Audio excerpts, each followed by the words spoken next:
Do you have a favourite published adventure module? Generally speaking, I'm not too keen on published adventure modules because I'm an improvisational games master, and I find having the set text and the set encounters and everything slows play down a lot. You often find yourself reading out large amounts of text before anyone can do anything. Too much text to the point where people can't possibly remember everything that you've said and all of the pertinent details, and so on. So I find them difficult and unsatisfying, and I think they create a subpar experience compared to just like having some loose notes and largely winging it as to what's going to happen, what's going to go on. That's far more satisfying to me. There are few adventures, very few, that I have run or played in that I remember fondly. Mostly cyberpunk ones, actually.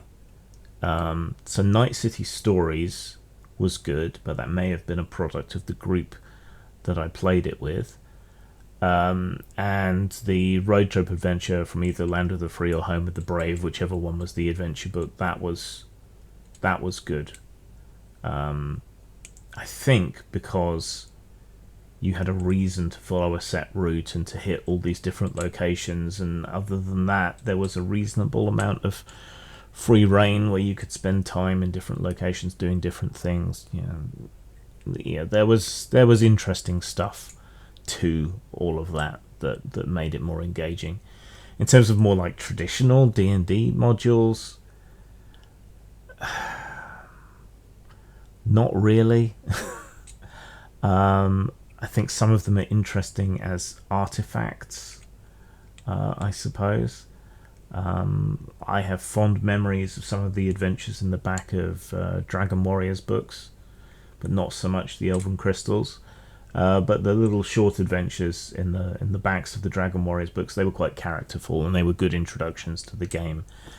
And the dungeons where they existed felt like they had a point, whether it was a burial mound or whatever. They felt situated within a milieu, within a world in a way that made sense. Similarly, one of the D&D modules that I remember really liking was Eye of the Serpent, which I think was a TSI UK product.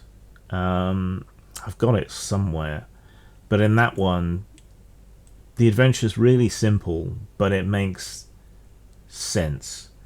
So you're guarding a caravan, a rock swoops down, lifts up the wagon that you're riding on and deposits you in its nest at the top of a mountain, and then you just have to get down the mountain. Alright, it's a really, really simple premise, but it's a good sort of force of nature reason as to why you're on this adventure, and the easiest route down the mountain makes sense. So adventures that make sense as to why they're on rails to some degree are the ones that I like, or the ones where there's an amount of freedom. But to me, the best thing is to be an improvisational games master. I've never really had that classic module experience and comparing notes on how you died in the Tomb of Horrors or whatever. It's not part of my gaming experience, really.